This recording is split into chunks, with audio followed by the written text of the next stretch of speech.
distanciamento social já é um lugar meio que desconfortante, né? Porque a gente não está representando todo o segmento aqui, que é a população LGBT, que eu acho que tinha que estar na mesa, assim como a religião de matriz africana, né? Os quilombolas, que nessa cidade tem vários quilombos urbanos, para falar um pouco da situação específica de cada um. Eu fiz um texto aqui, porque geralmente eu fico meio nervosa, né? Audiência pública, então eu vou tentar ler ele sem ultrapassar esses 15 minutos aí, que eu fiz hoje de manhã, mais ou menos um rascunho, para não esquecer nenhum ponto aqui que eu queria falar. Então, não tem como falar de genocídio da juventude negra sem falar do racismo estrutural que a gente vive na sociedade, né? Todas as instâncias de poder, seja público e privado, os meios sociais e institucionais, né? Hoje no Brasil, nós, negros e negras, ainda vivemos a marca de um passado escravagista que não se findou, apenas foi aperfeiçoado pela falsa ideia de democracia racial. Continuamos a ocupar postos precários, tendo pouco ou nenhum acesso a direitos básicos que garantam a sobrevivência e a dignidade humana. Não é difícil perceber onde faltam as políticas públicas e quais os corpos se configuram naquele espaço, seja de vila, aglomerados, ocupações. E aí eu vou usar uma frase da Isalu, né, que diz: se um dia eu tiver que me alistar no tráfico do morro, é porque a Lei Áurea não passa de um texto morto. Essa frase faz todo sentido aqui. A negação de direitos fundamentais, né, básicos, como saúde, educação, cultura, lazer, moradia, não é nada mais do que a negação de nossos direitos humanos. Se não somos alvos de políticas sociais e, portanto, políticas de direitos humanos, é porque a população negra não é considerada como tal. Daí se mascara o racismo institucional, que opera em todas as formas, em todas suas formas, a negar a nossa humanidade, assim como qualquer oportunidade de desenvolvimento e igualdade a partir da equidade de direitos. Não somos alvos das políticas públicas de direitos humanos, mas somos alvos das políticas de segurança e de uma justiça penal que criminaliza e estigmatiza a nossa população, de marginais, delinquentes, infratores, em que unicamente por serem negros já se enquadram na conduta de desviantes, que colocam em risco os ditos cidadãos de bem. A polícia, assim como a justiça, para criminalizar esse segmento populacional, opera pela lógica da bola de cristal. A pena não tem como função exclusiva punir o crime, mas também de preveni-lo, ou seja, pune hoje e mantém jovens negros em cárcere para assegurar que a sociedade, para assegurar a segurança social da comunidade branca e rica. Daí se justifica a política automaticamente da batida só nos peitinhos ou prendê-los pela suposição de estarem roubando seu próprio carro, como aconteceu com o estudante Pedro Afonso da faculdade da UEM. Por isso, difere quando um jovem negro é apreendido com 1 quilo ou 10 gramas de maconha de um jovem de classe média com 300 quilos ou uma helicoca com quase meia tonelada de pasta base de cocaína. O primeiro é traficante, já o segundo são jovens, preservando assim a sua humanidade. O terceiro está para além da justiça penal, tipifica como crime. No segundo caso, não é normal os jovens de classe média serem traficantes. Esse desvio de conduta é apenas um mau entendimento ou afase. O que nos faz perceber que os crimes de colarinho branco, que são mais graves, nunca são punidos, pois a seletividade na justiça é permissiva com os crimes que ocorrem em escala maior, punindo exclusivamente o setor mais vulnerável, de forma a estigmatizar a população negra ainda mais, uma vez que são apenas esses sujeitos que praticam o crime, ao resto é feito vista grossa. Não digo que a justiça é cega, ela tende a levantar sua venda para ver discriminadamente quem são os sujeitos penalizados. Se for negro, o destino é certo, volta para a senzala. Com leve apoio da mídia, sensacionalista, se estigmatiza ainda mais esses sujeitos, construindo um imaginário social que a população periférica é violenta. Portanto, legitima-se o apartheid social e linchamentos, assim como a invasão das periferias com o aparato repressor do Estado e as UPPs. Esses sujeitos desumanizados não têm direito sequer à comoção quando são exterminados. Afinal, se legitima também o massacre em larga escala de jovens negros. Afinal, bandido bom é bandido morto. O imaginário ressaltado que apenas esse segmento comete crimes e não vítimas de uma política de extermínio que se dá através do combate às drogas, que nada mais é do que combater e exterminar o jovem negro, visto como inimigo de guerra pela polícia militarizada.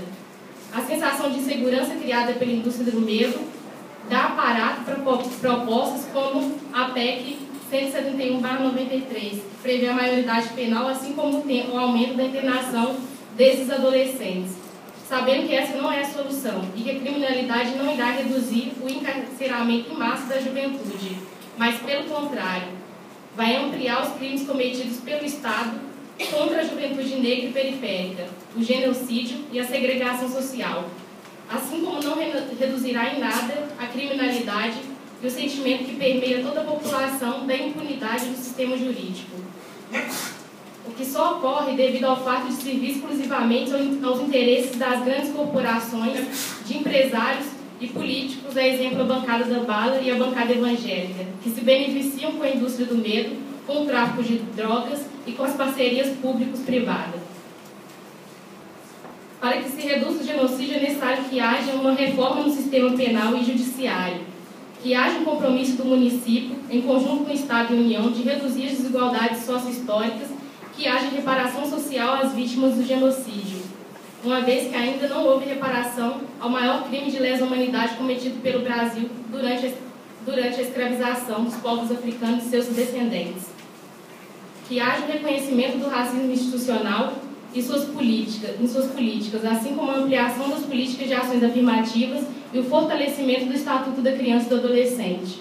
Que se reforce as políticas de enfrentamento ao extermínio, assim como o Plano de Juventude Viva e várias outras pautas trazidas pelo Fórum da Juventude, a qual eu faço parte, né, e o REAJA também, trabalhados nos seus eixos como socioeducativo, então a não redução da maioridade penal e a consolidação do Sistema Nacional de Atendimento Socioeducativo, SINASE, são alguns caminhos necessários para a promoção da cidadania desses sujeitos.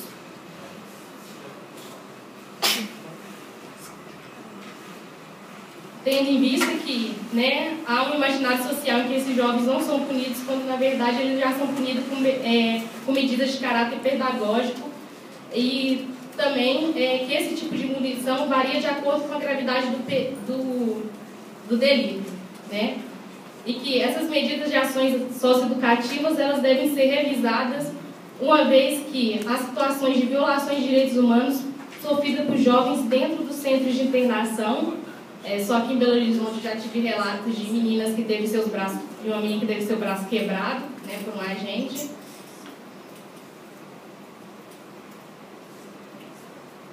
Então, temos que garantir o acesso à justiça, que confronte essa opção política por meio de leis higienistas, de encarceramento e extermínio através de sua total negligência de outros direitos constitucionais, principalmente relacionados à educação, uma vez que os jovens vítimas de genocídio morrem sem ao menos serem alfabetizados.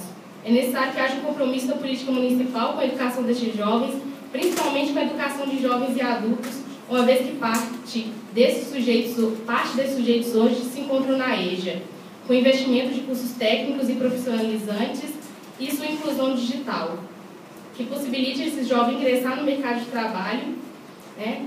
E aí eu faço parte de um programa na Faculdade de Educação, que é o Fórum Metrô, que faz parte do Juventude Viva, né, na EJA. A professora Analise Silva está ali. Não está a Analise, porque não é quem. Então, a Analise coordena, sim, ela coordena o programa Juventude Viva na EJA. E ela, assim como eu, na última conferência que teve, no último seminário que teve lá em Contagem, a gente reforçou para que as pessoas participassem, aderissem ao programa dos outros 7 municípios a qual a gente vai trabalhar com ele. E até agora a gente só teve um retorno de Contagem. Então, é necessário que os outros municípios também estejam articulados com esse programa, para que a gente possa combater juntos esse extermínio da juventude negra, né? O programa ele começou esse semestre, eu ia até formar agora, graduar em pedagogia, mas eu resolvi estender meu curso para continuar dentro do programa da Analise, porque eu acho importante a gente tratar esse tema. Então, não apenas vários jovens não estão sendo atingidos pelas EJAs, né, assim como a população de rua que não é contabilizada, esses jovens, os jovens quilombolas, e principalmente a população LGBT, né, que hoje se encontra em condição mais vulnerável ainda, porque eles não podem ter acesso ao EJA porque são pessoas que trabalham, né, à noite. Então, as pessoas trabalham em uma situação de vulnerabilidade, eles estão expostas à criminalidade. Hoje a gente sabe que a expectativa de vida de um transexual não passa de seus 34 anos. Em 2012, a gente teve mais de 100 homicídios de transexuais aqui na capital de Belo Horizonte. Então, essa política tem um olhar específico a essa parcela da população que é completamente invisibilizada. Voltando aos eixos, né, considerados importantes, que a gente trabalhou na plataforma política do Fórum das Juventudes, que a gente fez ano passado, que é desse folhetinho aqui. A gente trabalhou com 12 eixos, né, e alguns eu estou tratando aqui. Um deles é a democratização da mídia, assegurar às juventudes brasileiras o seu desenvolvimento integral, envolve também garantir o seu direito à comunicação. É fundamental que o poder público e a sociedade civil se comprometam com a democratização da comunicação no país, de maneira a promover a liberdade de expressão para todos e garantir a pluralidade de voz no debate público. Isso é importante porque, né, como eu ressaltei, eu gostaria que todos os outros segmentos sociais estivessem aqui na mesa, para a gente ter uma paridade, né? Então, os jovens negros, eles podem falar por si, né? Assim como os outros segmentos. O direito à cidade, importante meio para a efetivação dos outros direitos sociais básicos. Os processos de formação do jovem como sujeitos de direito e desenvolvimento pleno da sua cidadania estão relacionados à vivência nos territórios urbanos, com liberdade, segurança e garantia de acesso aos serviços e equipamentos públicos. Uma democracia mais participativa permite à juventude, portanto, ser exercido não apenas por meio ao voto, mas também por meio de outros mecanismos democráticos, como os conselhos de direitos, iniciativas populares, leis e manifestações. As formas e os espaços de participação juvenil podem ser variados, formais ou informais, institucionalizados ou não. Que se haja uma nova política sobre drogas, já que a política que a gente tem vigente tem servido para exterminar essa juventude, né, e se dar a forma mais perversa do racismo institucionalizado. Então, a população negra e periférica é mais vulnerável com a consequência do proibicionismo das drogas. Então, deve haver um compromisso do Estado na descriminalização de todas as drogas, da repressão, da criminalização do seu uso, características que estruturam o modelo das políticas públicas sobre todos os temas em todos os níveis do governo. O tráfico de drogas que atinge principalmente a juventude negra e periférica, submetidos a uma condição degradante e insalubre de trabalho, pois digo que eles não trabalham eles não são os traficantes, e sim os trabalhadores precários do tráfico.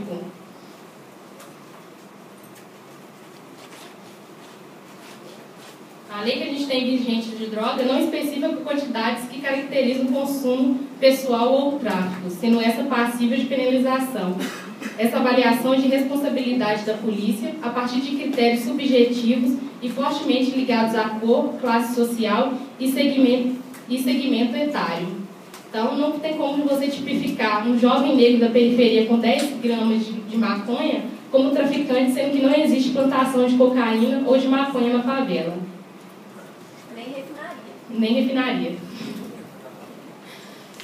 Que haja um novo modelo de segurança pública, né, que realmente atenda a população, não um modelo de segurança pública que a gente tem que serve para exterminar a população, mas que de fato garanta a sua segurança. Né?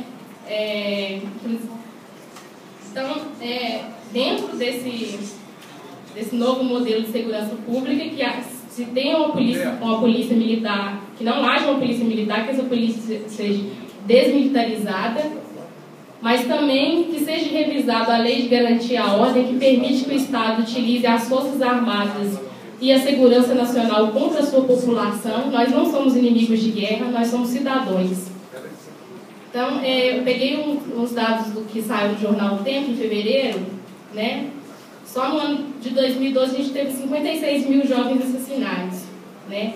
E dentre os municípios mais violentos do Brasil, da lista de 142, 7 são da região metropolitana de Belo Horizonte, a qual o Fórum Metrô, né, vai trabalhar.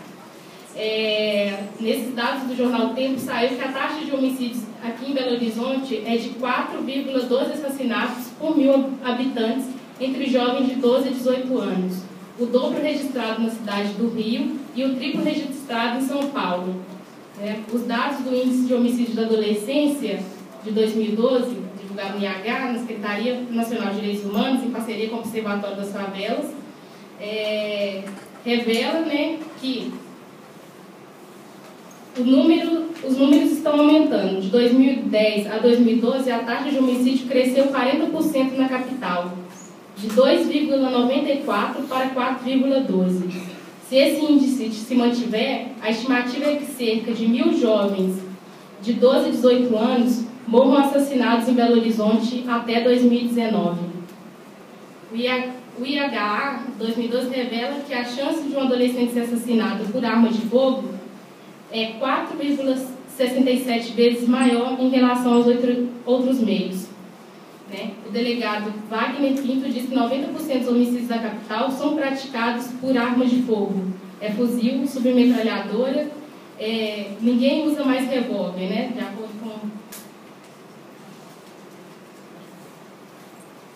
com o Estatuto de Desarmamento, né? Só que tem arma por aí, a roda. Quem fornece essas armas aos jovens que estão na periferia? Bom, eu vim de periferia, vim de uma família pobre, e provavelmente minha família não tinha condições de comprar uma arma, né? Além do básico e colocar comida na mesa. Eu creio que a família desses meninos também, e esses meninos não têm a menor condição de comprar uma arma de fogo. Então, da onde que vem essas armas? Então, em relação às mulheres, o homem tem 12 vezes maior risco de morrer do que as mulheres. A morte dos jovens negros vem se repetindo e se intensificando, o que mostra uma hierarquização da cidadania e do valor da vida. Está acabando? Sim, então quase acabando. Então, nessa questão do armamento, a gente ainda encontra um entrave aí, que é a Câmara dos Deputados, né, instalada numa comissão especial para debater a Lei 3722/2012, que revoga o Estatuto do Desarmamento. Então, a bancada da bala querendo mais uma vez se beneficiar com a indústria do armamento.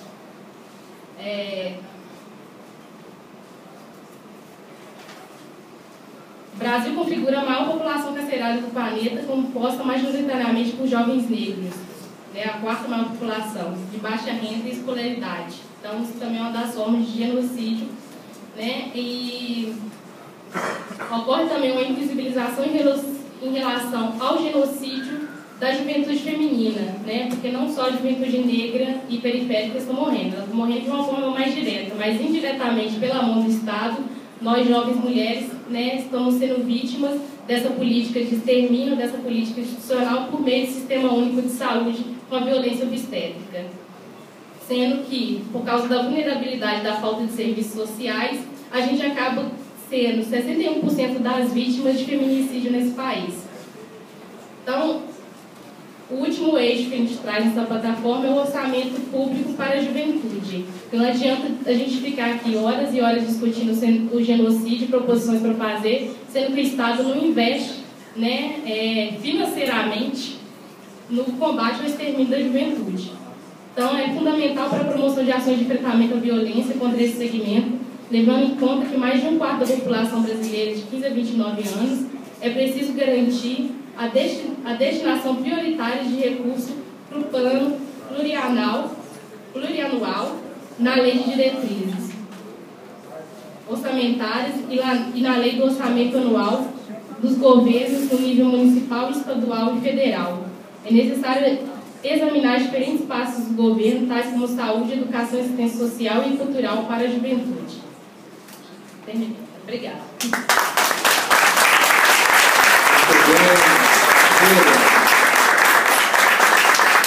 Movimento contundente, né? Muito elucidativo, forte, impactante. Parabéns pela consistência. E dizer, né, Mira, se enquanto o nosso país tiver com essa política de guerra às drogas, se nós não tivermos uma outra abordagem nessa questão, eu defendo a legalização de todas as drogas. Se nós também não tivermos também o que acarreta o tráfico de drogas, como você expôs bem, se não mudar isso. Outra questão também que você